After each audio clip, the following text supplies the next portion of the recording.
ফজিলত হলো এই রাতে কুরআন নাযিল হয়েছে, এই রাতের ফজিলত হলো এই রাতের ইবাদত হাজার মাসের ইবাদতের থেকে উত্তম।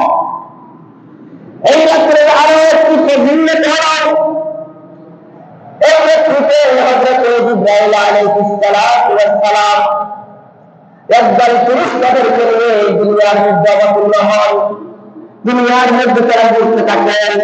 আর এই কদরের রাত্রিতে আল্লাহর এই সমস্ত বান্দা আল্লাহর জিকির আজকারে লিপ্ত থাকে, আল্লাহর ইবাদতে লিপ্ত থাকে, ওই জিকির আজকাররত ব্যক্তিদের জন্য রহমতের দোয়া করতে থাকে।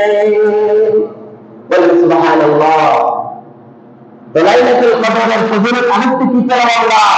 যদি আমরা লাইলাতুল কদরের রাত্রিতে ইবাদত করতে করি তাহলে ফেরেশতাদের যে বিশেষ সময় যা জিবরাইল আলাইহিস সালাতু ওয়াস সালামের নেতৃত্বে আসে তারা